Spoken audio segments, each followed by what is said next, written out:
Please try again later. Oh my gosh. Please, let's wait. We're still rolling. Sorry. I'll cut this out. Nice. Yeah. Fix this in editing. We'll do it live. You write it and I'll do it live. Fuck it.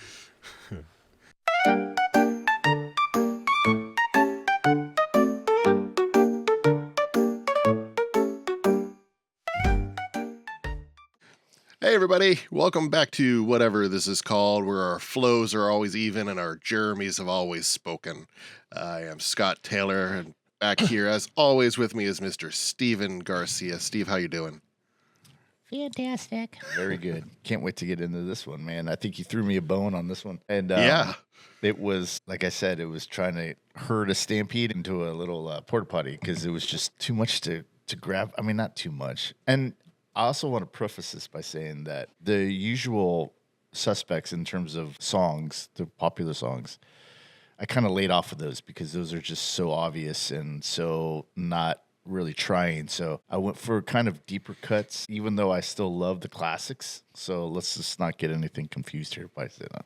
All right, go ahead. Yeah, so we're talking Pearl Jam. Steve's blood flows whatever color you say Pearl Jam is, that's the color Steve's blood is. And that's what we're talking today. All things Pearl Jam. We're gonna focus on our top 5, but we'll throw in some side bits there, get some info from Steve about why they mean so much to him. We'll focus on some Pearl Jam and do our top 5. And it's our top 5 today. Like whenever we do a top 5, it could change, right? You could ask me tomorrow, you could ask me later. Some that could have influenced us a little bit differently left or right. So this is us right now, this moment. So Steve, how many times do you think you've seen Pearl Jam live? Not many. I mean, I've only seen them probably maybe I don't even know, 5 or 6 times, 7 times. That sounds like a lot, but it's over the span of like 30 years. And there was a period in the 90s where you couldn't really see them. They had a battle with Ticketmaster, so it really limited. I mean, people went and saw them still. I mean, but for me, my world bubble wasn't that big yet, so it didn't occur to me to kind of travel to go see them, even though I had a car and even though I was that kind of person that would just drive. I mean, I got off of work one day and just drove to Oregon just because I was so tired of my shit that. So, I mean, it wasn't above me to travel to see something, but I don't know. Yeah, they were just hard. I think one tour they had like 12 stops and that was it, 12 shows in their tour. And so I saw them in San Jose a couple times. I saw them in Nevada, Reno once, and then San Francisco. I saw them a bunch of times. And then that's pretty much it. They were really, in the 90s, they were just really hard to see because, Eddie and the band were just very adverse to all the hype that they were generating. So they just really didn't do a lot of things that normal bands did, which to their credit, I think that's why they're still around today because they went through a lot of stuff. But yeah, it was just hard to see them. So, yeah. How many times did you see them? I want to say once that I specifically remember. There might have been another time, but I really, maybe it was twice, same venue, something like that. But it would have been what was called Great Woods back in Boston, which is like a shoreline amphitheater. And one tour, they were playing 3 nights in a row there. That's right. You told me about that, yeah. I remember that they said that they were going to play every song that they've played on the tour over those 3 nights. And they got to the 3rd night, and the 3rd night is when I had tickets to. And they weren't going to be able to do it. And so they said, okay, we're going to just open for ourselves and do an acoustic set. And then I think it was Mudhoney was on the tour with them. So Pearl Jam did an acoustic set to make sure that they got, some songs out of the way. Then they did Mudhoney, and then Pearl Jam came back out and finished up. Yeah. So I think that was the only one that I remember seeing, but I might have seen them some other times. I went to a bunch of those like radio shows, like Kiss 108 and stuff like that, like those types of events where the band would come out and play like 4 songs. So whenever we're talking about a big band, I'm like, I might have seen them. Like I flipping through my ticket book. It's like one of those I saw like Backstreet Boys, Lionel Richie, all these just random people. And I'm like, I don't even remember seeing them, but it was all one stage. I must have seen them, or I was out taking a long pee. Or they just like merged together. I remember seeing Steve Miller Band and ZZ Top in San Jose. And then that merges into, I saw Pearl Jam in San Jose at Spartan Stadium. So those two shows kind of merged together, and I'm like, no, those are separate shows. But yeah, I agree that sometimes you're just like, oh, what? Yeah. Yeah, I remember seeing them live though. I remember, of course, 10 comes out. That's the first iteration I hear of them. Now, for me, that's what, 93, 10 was 91. 91. Yeah. So, but I want to say like it didn't really hit me until 93. Is when it got into like my psyche, and that would have been 8th grade for me. Oh, nice. Well, those Boston shows, I think I might have told you, maybe it was Toby, but those Boston shows are legendary. Those three, especially with the bootlegs, it's one of their highest selling bootlegs is the three night show at in Boston. It's a collector's item. So yeah, those were good shows because they played every song. I think that was the thing about those three shows. So yeah. Yeah, that when I saw them, and that would have been like 2001, 2002, something like that. Maybe even 2000. But that would have been, I think that year they were actually selling all their albums, like their tour dates. Like they were recording them and then selling them. You could buy them that way. And that's the way that I ordered those three nights. Yeah. I was like, I'll have every Pearl Jam song. Yeah. And that's when they started, I think, on that tour, the 2000 tour, because I went and saw them at Shoreline on Halloween, and they came out dressed as Devo. They played Whip It. But that was a story in and of itself. I went with a bunch of people, and that was a crazy night. Well. And so why do they mean so much to you? Where do you think it's truly music? Do you think a lot of it is latched into the moment and time of Steven? Yeah. I mean, just like with any other band, I think, when I first saw them, of course, it was the Alive video. And I was like, who are these guys? And then I saw Mike McCready was wearing like this big hat, and he kind of looked like the Edge, from U2. And I was like, oh, they sound like they want to be like U2, wannabe U2 band. Who are these guys?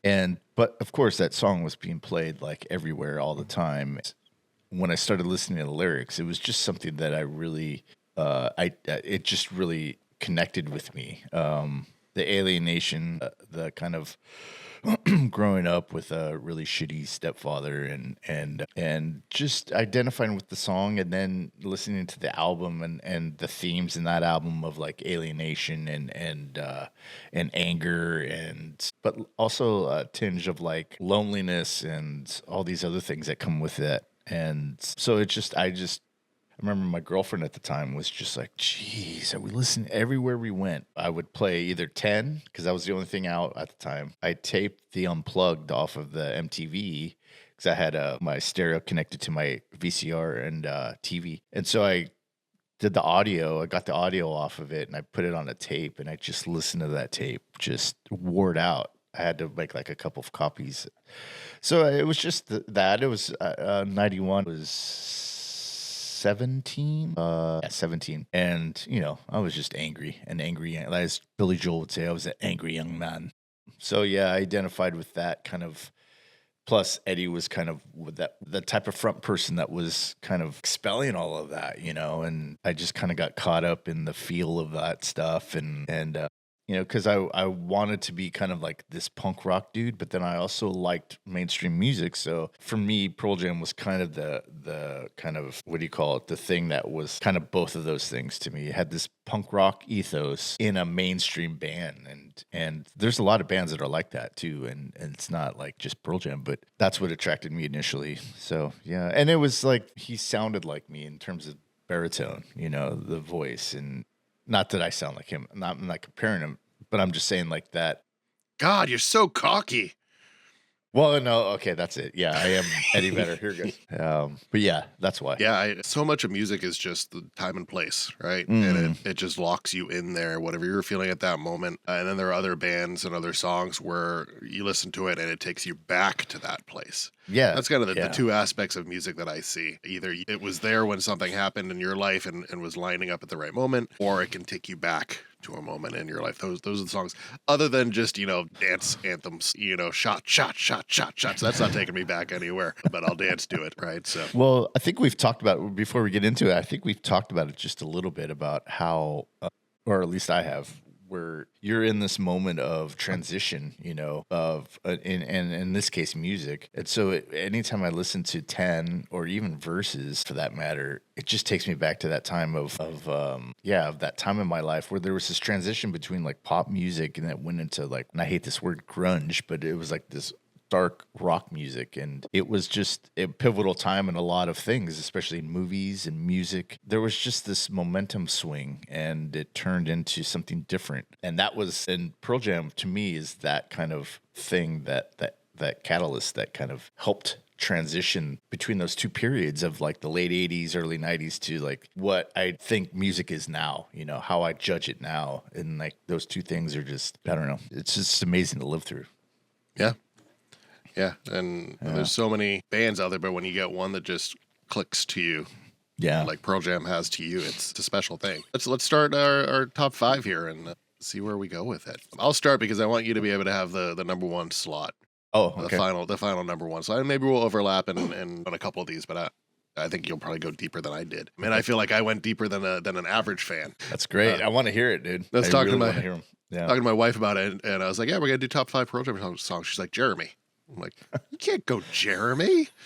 She's what? I like Jeremy. I'm like, of course you'd like Jeremy. You don't know any of the other songs and albums. So my number 5, I'm just gonna stick with what I listed here because even as we talked, my mind went back and forth of change it up here. I want to make sure I had at least one thing from 10 on here, and so I'm going with Release. 1991's Release off of 10. It's not my other songs. I'm a very lyrically driven person before I am the tempo and the beat and the music of it. But this isn't about it's about weight, right? The song itself feels very weighty on you. Like Jenny Craig and you try to lose that weight. Is that what you're talking about? Yeah, but this is a Weight Watchers commercial right here. It's all about weight. It's like sitting with something that's unresolved and kind of letting it exist without trying to fix it. Some emotional gravity. You know, you just want to get out of it, and it's kind of that build up to getting out of something that's been holding you down. And it's a long track. Dude, go ahead, keep going. That's what I got for it. I don't have a ton for each of these. Well, that's great because I feel like that was one of the songs for me that really resonated with me because it, you know, he talks about there's a line in there, "Oh, dear Dad, can you see me now?" Mm-hmm. And so those that really connected with me because at the time I'd never met my father, so it was like this thing of, you know, I had that issue in and of itself, but then to be able to kind of articulate some of these things that were just kind of floating around in my life, in my head anyways. For me, that was the perfect kind of articulation of that feeling that I had, or just one of many feelings that I had. But yeah, I really identified with that song. That's a great choice, man. Great choice. Mine is a little lighter, to start off a little lighter, and then it gets a little deeper as we go. Mine is off of Gigaton, which came out in 2020, Dance of the Clairvoyants. And this one for me was kind of this, that sparked this little hopefulness for me. Have you heard of this? You've heard of the song, right? I have no idea. Okay. It does not ring any bells. It kind of starts out with a little electronica kind of stuff. And the people are really fooled by the drum track on that. They think it's a drum machine. And it sounds like a drum machine, but it's actually Matt Cameron who's actually really doing it. So it goes to show you how good Matt Cameron is. But it's just more of like a throwback to kind of like that Talking Heads. I guess that's a lot of people compared it to that, and I can see the comparison. The way he delivers the lyrics, it's kind of upbeat, up tempo, but it sounds kind of like he's talking about kind of your place in the world amongst all this other stuff going on. And yeah, I think it's one of their kind of better songs that they've written in the last 15 years, and so when I listen to it, it brings me back to COVID, but because they released this album probably like 2 months into COVID, so they didn't tour on it, and it didn't do very well. And there's a lot of songs in there that, for me, kind of don't work. But it's a good album, I should say, not great, but it's a good album by them. So yeah, Dance of the Clairvoyants. I will have to check it out. I'll take your word for it. You're one person that is willing to give bands the space to expand Oh that I yeah, know of. That you're like, yeah, you're gonna grow a little bit. You're gonna try some new stuff, and I'm yeah. willing to go along for the ride and give you my feedback there. You're one person that I know that is open to that and not just like, no, give me my Pearl Jam. I kind of feel that way about about Dark Matter, their album that came out last year or 2 years ago now. But yeah, I get you. It's just a lot of like, there's a lot of in the 2010s. They released a couple albums that I'm just like, and we can get into that later. But it's like they're good songs. They just were, for me, my take is that they were just produced wrong, and we can get into it later. But yeah. What's number 4? I want to hear your Number four. Four, I went an album that I don't know that I know anything else off of it other than this song. Pearl Jam seems like they have so many albums out there from starting like 2002 with Riot Act, which is what this one's from, and then kind of onward. That just Oh, kind you of got a Riot Act one? yeah. This is I awesome. went. I Okay. went. I Am Mine. Okay. It's a song that can quiet my brain. Like I said, I'm very lyrically driven, and the hook that I get is I know that I was born and I know I'll die. The in between is mine, right? And the sorrow grows bigger when the sorrow is denied. Two pieces of the song that just hit home with me. This feels like when I'm lying in bed at night, flipping through YouTube, and YouTube knows that at nighttime I just want weird, philosophical, space-driven stuff where it can be Neil deGrasse Tyson talking about, how long the world has been around, how small and minuscule we are, sometimes leading to panic attacks in the middle of the night where I wake up and just freak out that I'm so small and that I'm just trapped in this meat puppet. And so there's one, I forget the person's name, but it pops up all the time. It's just narration where he's talking about, what is really consciousness and what is really life. And Alan something maybe is his name. I don't know.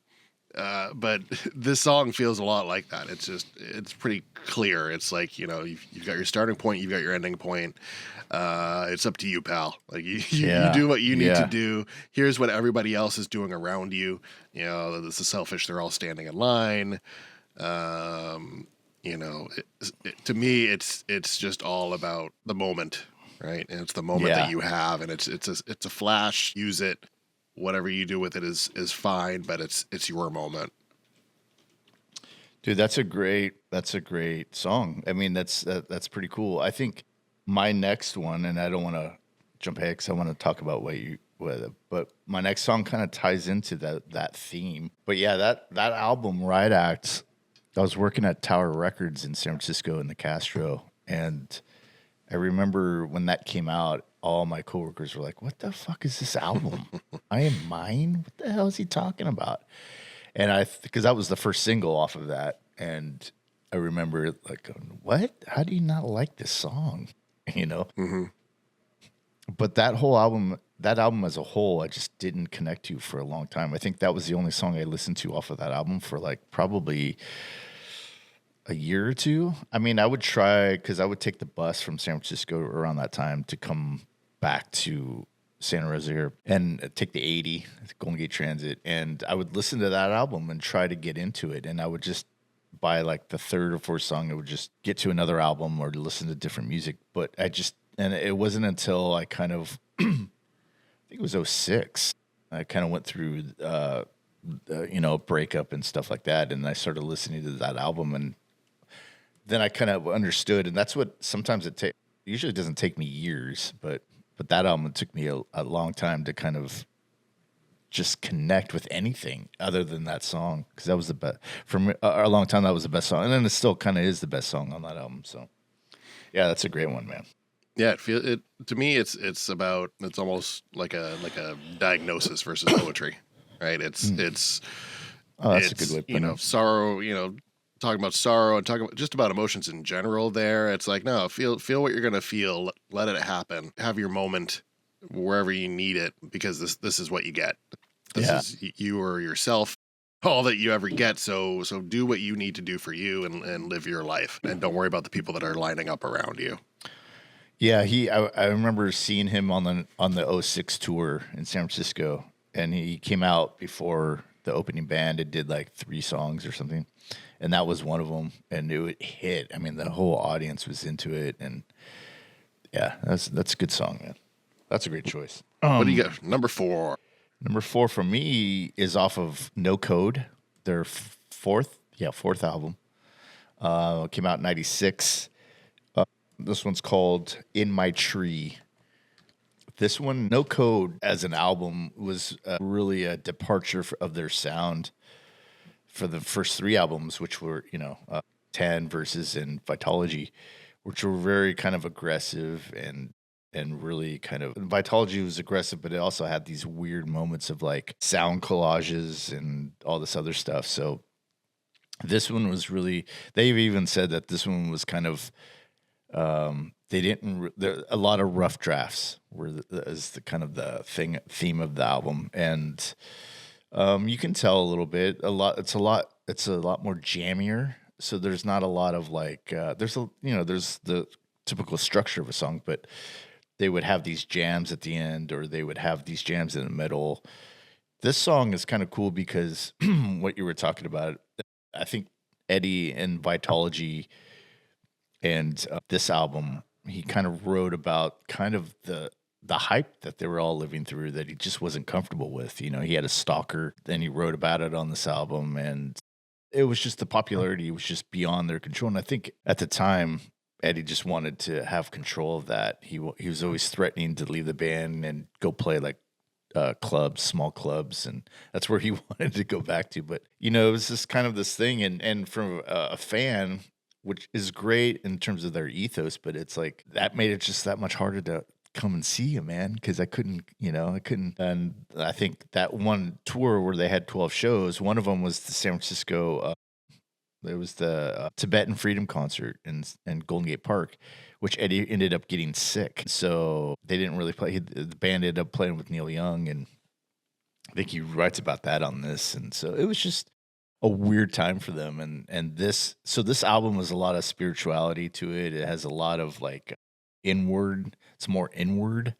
It's just more, let's see, like the drums on here are almost like tribal, and it, and I have to say that I think one of the first times I listened to this album, I took a bunch of mushrooms and listened to it, and it was like I got it. It was after like the 3rd or 4th time I listened to the whole thing through, and I was like, oh yeah, me and my roommate were like, hey, I've got some mushrooms, and we just sat and listened to it like on repeat for like 3 or 4 hours, and we just got it. And after that, I was like, I love this album. I love what they're trying to do. So yeah, I suggest if you like I Am Mine, check out In My Tree. It's kind of got this really kind of intense middle section, but it bookends these like kind of like these really light sections of like kind of, I don't know. Maybe you'll like it, maybe you won't, but that's mine. In My Tree. And the single off that album was what? Hail Hail? Hail Hail, that's a great one too. It was, you got to. I didn't want to overload the list with just like one album, so I just picked one from a couple, and yeah, but Hail Hail was that's a great one too. And Hail Hail is like kind of like the song that's the more aggressive one on the album, so yeah. Well, number 3, I went down to Yield, 1998. Oh. And I went Given to Fly. Oh, I was trying to see where I could put it on this, and I had great song, dude. I went Given to Fly. It's, it's because of the build, right? A song with a build in it. It slowly builds, it keeps climbing, and then suddenly you're there, right? The crescendo feels earned. It's not forced. And when it opens up, it's powerful in a way that's almost physical. You can take the lyrics literally, that it's a dude that learns that he can fly, and he can actually fly and fly around. Look at me, I'm a bird. Yeah. But really, it's transcendence. Wow, that's cool, man. It's lift. It's the payoff after patience, right? It's lyrically, he's floated back down because he wanted to share his key to the locks on the chains he saw everywhere. Like, it's someone's like, I made it, and now I want to help everybody else. Like, I figured this out, and now I want to give everyone else what I figured out and what I know now to help them. Yeah. Damn, that's good. It's just great lyrically, but it's really, to me, as much as I like the lyrics, it's really about the crescendo. It's about the build up to it, and when it just opens up, you're in. Yeah, great choice, dude. Actually, Mike McCready wrote that song with Vedder supplying the lyrics. But that was, I think McCready's kind of, I don't know if he had gone through rehab at this point, maybe so, but he was like, oh, I got to get more of my songs on the albums here, because I think he figured out that, oh, you get paid a little more if you get your songs on the album. So I think he just had this, I mean, during this time, he created, was it Mad River? I think that's the name of the band with Lane Staley and, his other bros from the scene. So he was really in this writing mode, this really kind of like the George Harrison era of the Beatles. It was like, or into the Beatles, it was just that prolific writing time for him. And he was clean, and he was just writing like a fiend. And this is one of those. And dude, it's just, I agree with you, man. It's that lift, that feeling, that build. Oh, it's just great. Great song, dude. Great choice. What do you got? Number 3. Number 3. This one's off of Versus. It was during the angry period I was still in, which, it was a while. But this one is Rearview Mirror off of Versus. This one is kind of catharsis. It's I mean, the lyrics to the song I really identified, connected. It really resonated. I mean, all the words. It's he wrote this about his stepfather, and and I hated mine. So a lot of the lyrics kind of address that anger, that bitterness, that resentment. And when you get to the last line, it's just really, it just kind of captures that rage, that I had inside of me. And it's an easy song to play. Not easy in the sense of like, but it's accessible, that song to play. And so you could play it and scream your own lungs out. And it was just awesome. I just loved it. Do you know that song? It's actually my number 2. So it works out that we're talking about it as your number 3. Sweet. Yeah, it's all about momentum and letting go, and relief after a decision. Or an emotion. Getting to that point. We all know that stuff is clearer when it's in your rearview mirror, right? Like, so it's a great lyric, and it's a great visual metaphor that people can actually lock into. Yeah. Well, let me interject here really quick. That you're talking about the lyric, like the lyric that I really identified is, "I gather speed from you fucking with me." Like it's just that fuel to let you just drive faster and get away from you it's a great song, man. Yeah.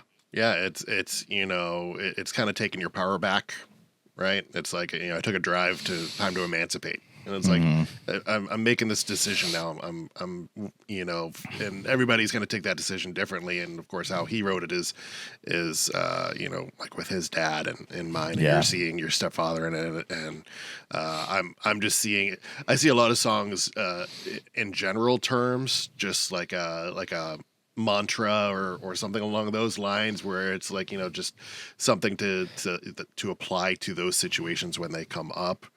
And to me, that's what it is. It's, it's just pushing forward. It's like, great, I'm getting out of this rut. Whatever the rut is, I'm moving forward from it. And to me, I liken a lot of things to Pee-wee's Big Adventure, when Pee-wee comes out and there's the fire in the pet store.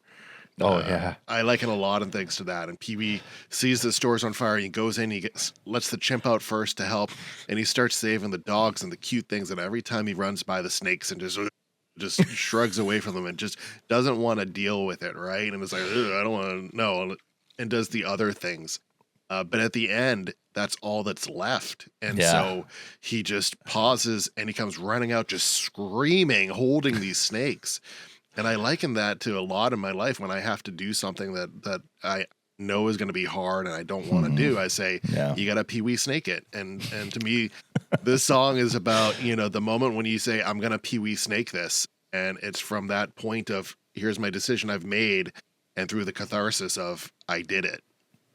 Wow. That's fucking awesome, dude. I think that, yeah, I mean, that fits into the narrative of, I mean, even how I see the song, it's just this idea that it's getting away from like this thing of, for me anyways, it's like getting away from this thing of what's kind of tormenting you, but also you can see it as something that's like, looking at it from the outside and going, well, I'm free and here's my new beginnings and kind of thing. And like you said, kind of gritting and bearing, just grit and bear it and get through it. And you're on the other side and you're just like, I never thought wow, I made it, kind of thing. That's how I kind of get from that song and other things too. I mean, I could be going through different things. And if I listen to that song, it's just this idea of getting that out and just, so yeah, that's a great choice, dude. Great choice. Let's see. Well, you're up to number two because we doubled up there. This one is maybe an obvious one, but it's off of Verses as well. Kind of double dipped on this one. And Elderly Woman Behind the Counter in a Small Town. Now, this one, when this album came out, I remember, like, again, going back to this thing of it takes you back to a time. I remember when Verses came out. It came out in October of '93. And my friend had a tape that actually was 5 Against 1. And I had the vinyl. I bought the vinyl, and mine was Verses. So they changed the title at the last minute. But and I remember we were listening to the album, and first of all, I said, well, Daughter's going to be the hit off of this one. I can already tell, or one of the hits, not the best one, but just one of the hits. But I also said this one was going to be kind of one of their classic songs, especially live, and it has. I think at the time, my girlfriend of like 2.5 years or whatever, my first love, broken up with me. So I was really bitter. Just everything was like, and I would listen to the song and be like, okay, in 20 years, and we're going to meet up again. Cause I was just still about all love and stuff. So it's like, in 20 years, we're going to meet up again and fall back in love. And I know it. And this song kind of was the anthem of that thought in my head was, it's just the lyrics. I mean, I didn't pull up the lyrics for this one, but, I seem to recognize your face. And also there's this feeling of regret for the person that he sees, it's this thing of like, oh, you never left. And I think in this era, 93, I was just wanting to leave so bad. I was just wanting to run, get out. I didn't have a plan. I didn't know where, but I just wanted to get out of town, leave what I knew. And this song it was almost like nostalgic in a way. And without it being like sentimental, I suppose, or it was like I was already looking back at my life when I listened to this song. It's weird. Anyways, so yeah, that's mine. That's my number two.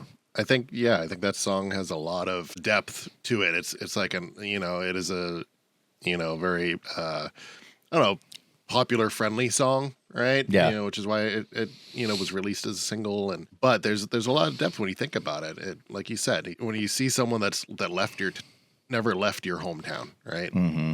And when you're on the other side of that, a lot of this that we're talking about is like the other side, like when you're viewing things from different angles. And if you're the person looking back at the person that never left, you can feel sorry for them. You're like, wow, you never got to experience these other things. But part of you is also like, that must have been nice. Yeah. That must have been a nice thing. And same for the person behind the counter. So it's really about that viewpoint. It's, man, what if I had made a different decision, or, the grass is greener. Dude, you hit the nail on the head. Like, there are times in the last like 20 years, I guess, that I was always like, man, I wish I could have. There's a part of me, anyways, not totally, but there's a part of me that's like, I wish I could have just stayed in Healdsburg and got married and just worked as a foreman somewhere in some winery or it's either wineries that you in Healdsburg or you go into the police force, become a sheriff or just a police in Healdsburg. But, in terms of like high earning careers, especially back in when I was 18, 19, 17, whatever, my late teens, it was like, sometimes I wish I could just have done that and raised a family and just had that life. And because when you strike out on your own and you're trying to do something magnificent and something big, sometimes you swing and miss. And I never thought I was going to swing and miss, So that's when I listen to this now, it's kind of that sentiment of like, now I'm looking at it from the elderly woman's point of view of like, oh man, I wish I could have just stayed here, So yeah. There's a Buffalo Tom song that's very similar in theme to that. Or maybe it's not. Yeah, it is Buffalo Tom. It's called Register Side. I mean, to me, it feels very similar. Register Side? Register Side. Okay. Yeah. I see. Okay, I get it. And to me, it's very similar, but it feels like it's someone that's on the register side of things, like the person that's checking you out. And are you like, am I better than them? Am I not better than them? Like, what was their life like to get them to this point? And are they happy with their life? It's similar vibes to me. Always something that I was like, oh, I should write a screenplay about that. Like that feels very, very ripe for the plucking. And it's very relatable, Mm-hmm. I think anybody, even if you're, a world traveler, there's always spot for kind of nostalgia, I suppose, and that feeling of what if, and like you said, is the grass always greener and this and that. There's always stuff to play with in that area and that arena. So, Well, for my number one, I went 1992, and what sparked us doing this whole episode was just this lyric jumping out at me. My favorite, probably Pearl Jam lyric of all time, is from State of Love and Trust. Oh. My lyrical pull there that just locks in my brain is then I listen for the voice inside my head. Nothing. I'll do this one myself. It's it's very visual to me. It's the pause, the scan for guidance in your head, the realization that there's nothing there. It's like I don't know what to do. It's another Pee-wee Snake moment to me. Mm-hmm. My whole life is Pee-wee Snake moments, apparently. It's the internal panic that's made external, and then, followed by action, right? You take action. And my habit is reanalyzing things, second-guessing things, and then finally, making the decision. And then I always look back on that decision like rearview mirror and think like, what, why did I make that decision? Why didn't I go the other way? What could have been? So it's all about self-trust. From what I understand, Jeffrey Hammond said that this was basically Eddie Vedder watched the movie and then wrote the lyrics, I think. Yeah, and Cameron Crowe said that it's about your battling your instincts in love. Yeah. I think, this was recorded during the 10 sessions and Singles was being filmed and they even had a small part in it. But I think this is one of the more aggressive songs that they wrote in that period. And they wrote a lot of aggressive songs, but I think this one kind of has both the lyrical aggression and also the music kind of pairs with it very well.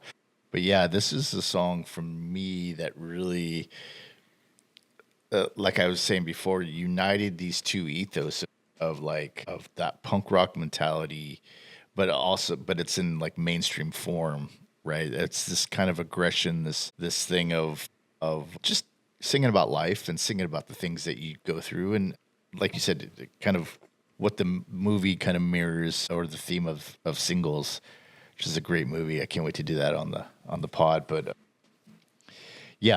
great song choice, dude. That was on Singles soundtrack, and there's also another Pearl Jam song on there called Breath, which is a great song as well. So this was their most, I think, prolific period. Was the first, I want to say, like 5 years of their band. Fucking great choice. Mine is a little, you probably never heard of this song. This one always gets me. I was listening to this last night. This whole album, actually, last night. This is off of Binaural, and it's called Light Years. This one's he wrote about his drama teacher in high school who had passed away, and so he was always encouraging, and always, even after the success, he went back and talked to him, and he was just always so supportive of Eddie. And so he wrote this song, and the lyrics are really, really, they're deep, but they're really, I feel like this album, Binaural, I think, what came out in 2000, I think, and you're coming off of Yield, which was this kind of detour. They were really aggressive, and then they get to Yield, and they start writing these really kind of some of Eddie's best lyrics, and so you follow that up with kind of this other. I feel like Yield and Binaural are kind of their Revolver and what's the other, Rubber Soul, from the Beatles, and it was kind of because the Beatles wrote those. They said they wrote those within months of each other, those two albums, and so they were always saying, especially in the anthology, they were saying, "Oh, it could have been a double-sided album. That they're the same. They're coming from the same beast." And I feel like Binaural and Yield are the same thing. So this Light Years, it's kind of like he's really restrained in this. Eddie's really restrained in this in this song, and it's kind of like this beginning of the kind of songs that they'll write even up to this day. And I don't know, it just seemed a little more mature. I don't know if that's the right word, but it came out of this period, I think, of just chaos. And I think this album and It Healed, I think that these two albums really kind of reflect that thing of like kind of what we were talking about earlier, like, oh, we made it. We went through this intense thing. And now these songs are more about reflection, and they're more about feelings, and they're of like love. Started thinking about love a lot more, and this is a great song. Just the music, the lyrics. That is my number one. It's really interesting when you have a band that's been around for as long as Pearl Jam, and you have other bands that have been around for that length of time and longer that still put out albums, but nobody really cares. And Pearl Jam, you can definitely say that, yeah, it's dropped. The diehards, are like every album. But they haven't had an album that's just been like a number one, probably even top 10 seller in Dark Matter decades. Dark Matter was up there. Yeah, I think. But you have these bands where they've expanded, right? They've grown, and like you said, there was a lot of angst and a lot of anger, and it was about a lot of the dad and stepdad and those feelings to begin with for lyrically. And now, like you said, it's more about love.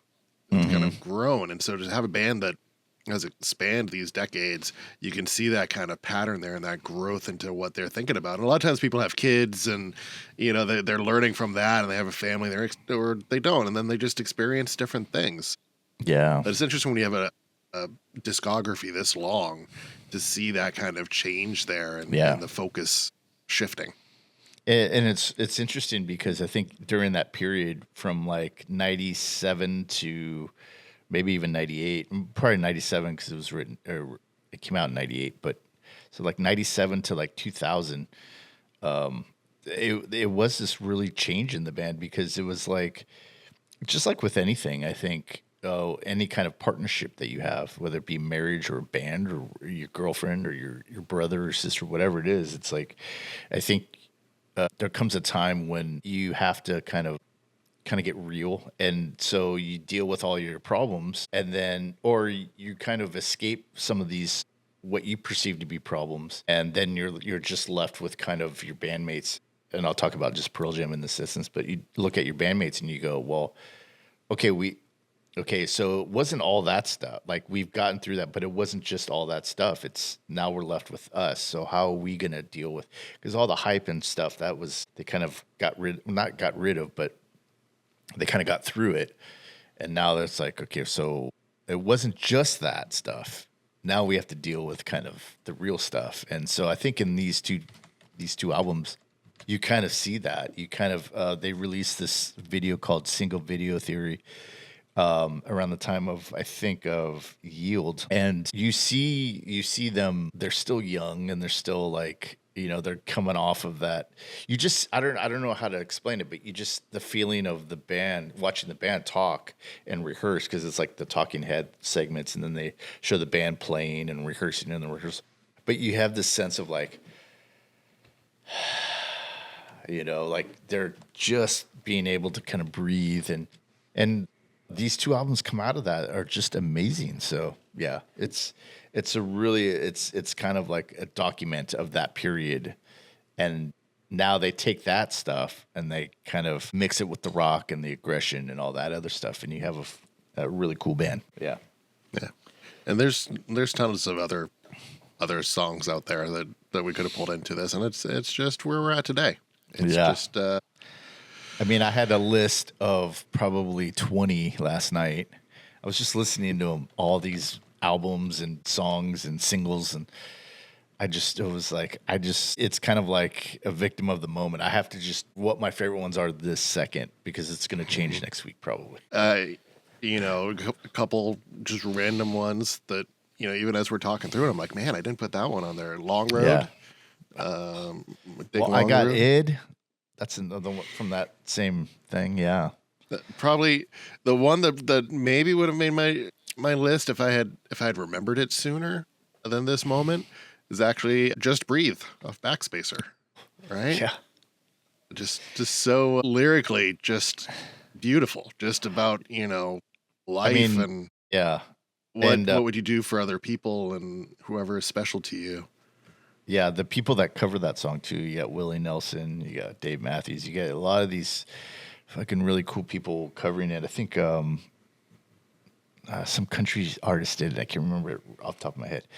But yeah, I mean, and for me, I have issues with their discography too. As I said earlier, and I'll just lightly kind of go over what I was talking about really quick, which is Riot. I have these kind of albums. Riot Act is one of them, but also Backspacer and Lightning Bolt. Backspacer came out in 2009, Lightning Bolt in 2013. These albums I just have not connected with in whatsoever. Riot Act I have, because I told you I went through all this stuff and kind of connected. I still don't really listen to that album a lot. And it's same with Backspacer and Lightning Bolt, which have some of the most incredible lyrics and song structures of their career. But like my thing is, and I'll just be really quick, is like Riot Act, Backspacer, Lightning Bolt, even to a degree, Gigaton and Backspace and Dark Matter, which came out in the last 5 years. I think what they suffer from is at this point of the career is that they just stick with the rock production, and I'm talking about the production part of it. They have Backspace and Lightning Bolt, like I said, have some of their greatest lyrics, and some of the songs are there. But I always think that some of the songs on these albums just suffer from the standard straight ahead rock production. And if they would have gone with somebody like T-Bone Burnett, or I had a list, but because I'm making a Pearl Jam video, but I have this list of producers, the producers that did like Jason Isbell, or the more Southern kind of, if you add like, when you were just talking about Just Breathe, like that's great. There's some production stuff on there though that I'm just like, oh, it could have been so much. It's just straight ahead rock. You got the bass, and they're mixed, and it could be. I feel like it could have been a lot more interesting sounding. Unthought Known, The End, Force of Nature, My Father's Son off of Lightning Bolt, The Yellow Moon, Sleeping by Myself, Future Days. These are great songs if you listen to them, and the lyrics are great. But the production, for me, why I don't connect with these songs as I did, is because I feel like the production is just boring. They have their, okay, here's Mike, he's going to come in with this. Okay, there's Stone, he's going to do the rhythm of whatever. That's why I liked Dance of the Clairvoyants, because not so much of the production, but because everybody's playing different instruments. Like Eddie's singing and Matt Cameron's drumming, but you have Jeff Ament like playing guitar and keyboards. You have Stone Gossard, who's usually the rhythm guitarist, he's playing bass. So you have this different kind of dynamic, and it brings out this newness and freshness of the song that I think that they could have done with a lot of these other songs in the 2010s. So that's my little rant, and you'll get more of that when my video finally comes out. It's taken a long time to make because I want it to be really good. So anyways, I feel like Regis Philbin. I'm out of control. This is a good preface for it. It's good preparation for you. You ever take a somber turn?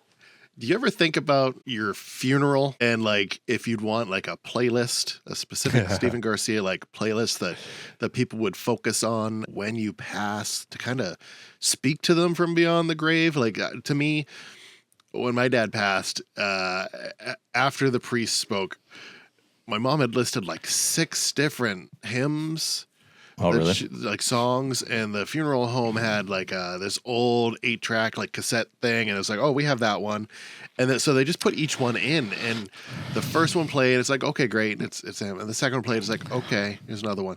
Third one comes around, and you're like, how many of these are there gonna be? And then fourth one, and like fifth one, and you're finally just sitting there, and you're like, and you're all just standing there, and it was so awkward. I wanted to stand up and be like, yeah, cut it, like play them off, just let's end this. Let's get a slow fade here. But I think a lot about death and being remembered, and how I want people to, what I want to be said afterwards, either about me or from me. Right? And I feel like an obituary playlist is a way to kind of say things after you're gone that either you said before and you want to remind people of, or you never got to say. And I'm sure you'd have some Pearl Jam on there. And I feel like Just Breathe is one that I would have on that playlist.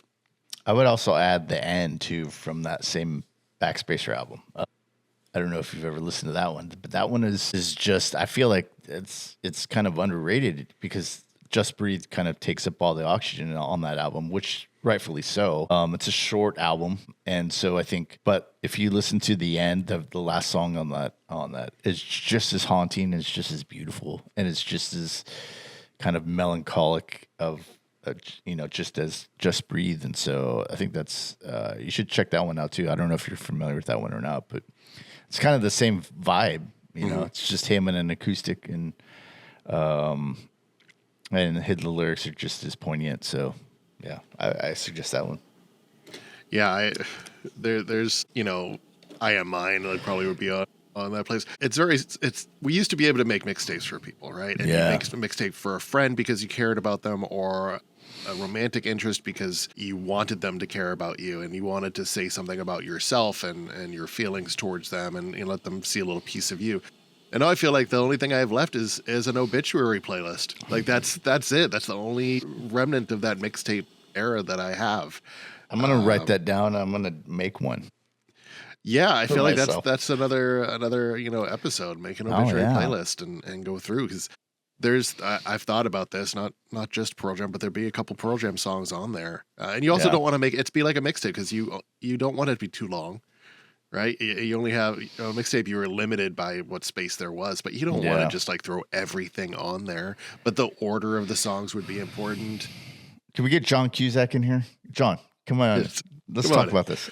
I know I've got some other. There's a song by like the Push Stars, which are a Boston-based band, called "Keg on My Coffin," and it's just about put the keg on my coffin, and then just talk to everybody, have fun, enjoy, like don't be sad. You kind of start there, and then you go through the stuff that you want to say, and I feel like there are all these different songs that you could add to an obituary playlist, and a lot of them would be Pearl Jam songs. Yeah, I mean, I think it would just be song. I mean, mine would be filled with, obviously Pearl Jam, but there's going to be, East Pop was so, you shouldn't mess with that. Like it was the hate. I mean, can't even talk. The mid 80s to me it just was the peak of 80s, or the peak of pop or something, because it was just so much good stuff coming out. And this is the day of radio and MTV. So you had, and VH1, you had this kind of smorgasbord of like cacophony, whatever you want to call it, of like just full of these different bands that had, like, some of them just had one album, others had maybe a couple. And each of those couple, you had like one song that you loved from them. Like, what I'm thinking of is like "When in Rome," "The Promise," "I Promise You," that song. Like, it was just, the 80s were just filled with that stuff. And like, it didn't matter who it was just played on the radio 5 times a day. And so, you didn't really, I mean, for me, maybe I'll just speak for myself here, but it's like, I didn't really care that they had a hit album, but just the song slaps, man. Like, do you remember, I played high school football, and one of the songs on the first year was "I Want to Know What You're Thinking." There are something. What's that? Yeah, so that song was on my mind. Pure Energy, and some guy had that on his on his practice jersey. You know, pure, because you could put like your nickname or whatever you wanted on your practice jersey, and someone had Pure Energy on it, and I was just like, that was just and that was the vibe. It was like it was in the culture. It was, you know, you had Silent Lucidity, boom, man. These songs kind of like just owned the era. And so now when you listen to or when I listen to the songs, it just takes me back to that place. It was now it's just not the same. I mean, I'm not saying it's bad. It's just not the same. And now there's different songs that do take up space, but it's for the TikTok or it's for the, you know, the social media community. And then when you're out in everyday life, you don't really have that same connection because it's just like, well, okay, cool. You know, that's something I'll probably remember, but I don't really like it. You know, so I don't know. I don't know what I was talking about, where my point was, but yeah, I love music. Yep. I'll remember how to do the Hot to Go dance for the rest of my life, but I'm probably not going to add it to my obituary playlist. Oh, that's right. You know, she's reminiscent like Gaga was in the 2010s. I think there are certain artists that really kind of deserve this kind of thing. And I think what's her name? What's her name? Chappelle Roan. Yeah, her. I mean, I think artists like that really kind of they really are a callback to those 80s kind of feeling of like putting out hits, dancing, putting on a show, not caring about not worrying about whether you're a sellout or not. You know, you're just out there and you're an artist, and that's kind of the cool thing. So, yeah. So what do you all think? Do you all think Pearl Jam, our top fives, make sense? Did we leave stuff off? Would you have just gone with Jeremy for number one? Let us know in the comments. And you know what? Let's start talking about hashtag obituary playlist. Set up your obituary playlist before it's too late, people, because make sure it's shared. We'll do it. Yeah, we'll go through and set ours up. Let us know. Do you want to be remembered through your obituary playlist, or do you want people just to have fun from it and enjoy themselves? Or are you going to try to tell people how you really felt and on that? But with Pearl Jam, let us know. We gave you our top five. Let us know your top five. We're on Instagram. We're on YouTube. We're all over the place. We'll be back next week with another episode. Until then, this is whatever this is called. And remember, we're not mad. We're just disappointed. See you later.